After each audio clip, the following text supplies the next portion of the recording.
Are you an old soul like me? Are you drawn to classic movies like Good and the Bad and the Ugly, The Great Escape, Lawrence of Arabia?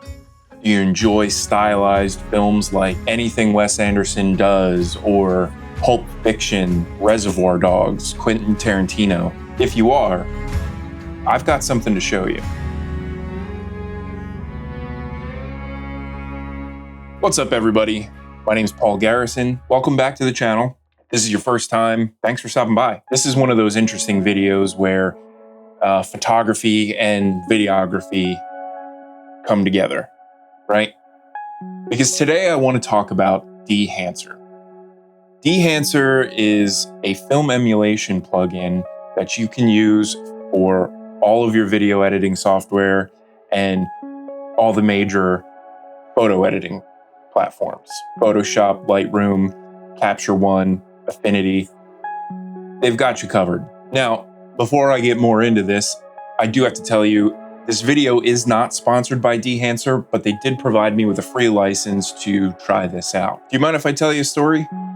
Great. So for the past month or so, I've been feeling kind of in a funk. It hasn't stopped me from creating because I've still been making content, making videos, shooting stuff just about every day. But there was something missing, and I wanted to tell a personal story. I decided one day to shoot a short film, expressing myself and how I felt telling that story. And in doing so, it helped me out of my funk. I feel like I'm back. But the reason I tell you that story is I wanted to have a look. I wanted to tell that story a specific way. I wanted to achieve like an early 90s independent film. Because for me, that's the look that matched the story I was trying to tell. To achieve that look, I turned to Dehancer. The cool thing about Dehancer is they have over 60 film profiles.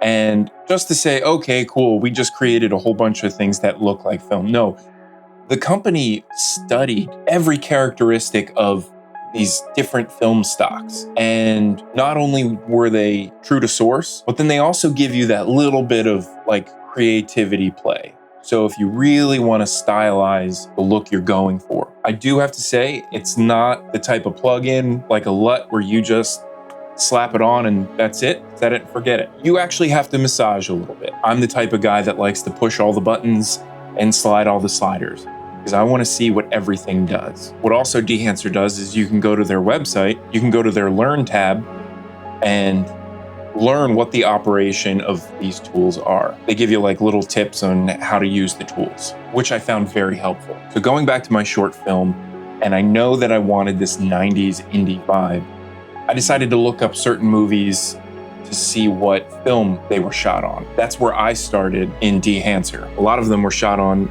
Kodak Vision 3, either 200T or 500T. Sometimes it was 250D. Now, what does that mean? 200T is ISO 200. So on a digital camera, you can change your ISO, whatever. Well, when you're shooting on film, you could only shoot on that ISO. So you were very limited in that sense back then. So T stands for tungsten. So it skews to the warmer side. And then 250D, for example, is daylight. So more to 5600 Kelvin. So keeping that in mind, like, do I want warmer tones? Do I want cooler tones? And I opted to go with the tungsten. I wanted warmer tones. Knowing that, I lit a specific way and set up my camera in interesting compositional areas. Now, for the sake of time, I'm not gonna get too in the weeds. It could be an hours-long course, honestly. I'm gonna give you just kind of a quick rundown of the things that Dehancer does.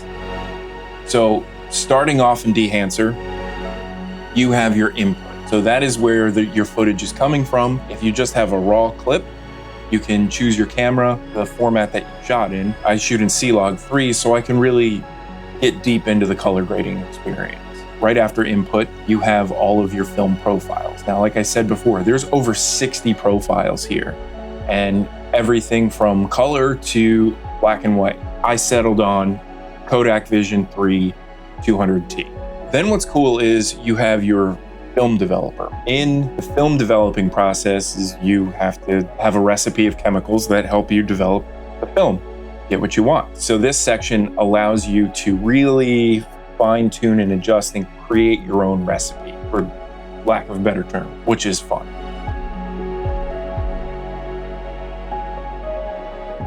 From the film developer, you go into film compression, which is really where the film emulation kind of shines in a way, because the reason why people shoot on film is the way that highlights roll off. And you can actually, they allow you to customize and get creative with it.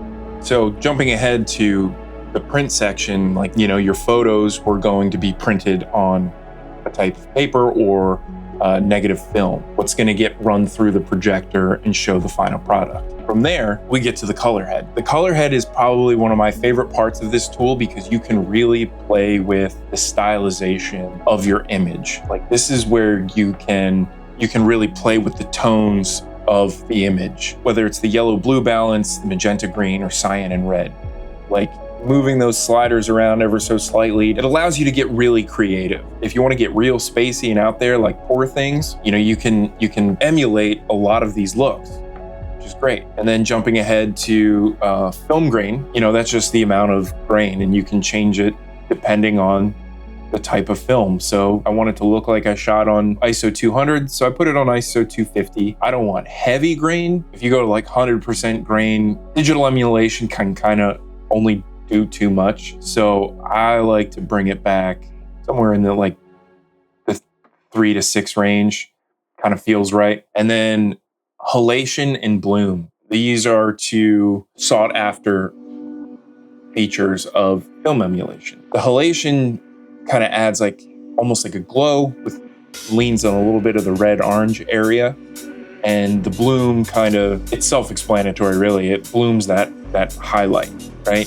So instead of looking at like a bare bulb source and seeing the filament and everything, and it takes that light and it blooms it out, it softens it quite a bit. And then you can get wild with film damage, breath, gate weave, overscan, all that fun stylistic stuff if you're going for that. Now we're gonna get to the feature that I wish I knew about before I shot my short film, LUT generator. Like I said before, creating your look ahead of time, it makes shooting so much easier. What you can do is you can shoot some test footage, bring it into your software, you can fine tune your look, and then export it as a LUT, put on your monitor while you're shooting, so you have an idea of what the image is gonna look like. I will be doing that on the next thing that I do. What that is, I'm not sure. At this moment, I have a few ideas, but I am definitely going to develop my look ahead of time, create the LUT, and then load it onto my monitor. So then while I'm shooting, I know I have an expectation of what that's gonna look like. So with that being said, what are my final impressions of Dehancer? It's fantastic. It's definitely worth checking out. On their website, you can try it now by uploading a photo. It allows you to play around with your images, or you can sign up and get an 8-day free trial. You can use this on DaVinci Resolve like I do, Final Cut Pro, Adobe Premiere, After Effects, Adobe Photoshop, Lightroom, Capture One, Affinity. You can use it on iPhone. Super cool and widely available. Drawbacks. I mean, honestly, I don't see any cons other than having to pay for it, right? But we pay for the tools that we need. That being said, I know DaVinci Resolve Studio has built-in film emulation available. If you're interested, let me know in the comments. Maybe I'll do a side-by-side comparison and put each to the test. Because if you have Studio, you already paid $300. Why spend the money on Dehancer? I get it. But I also don't know how in-depth Blackmagic went with studying film emulation.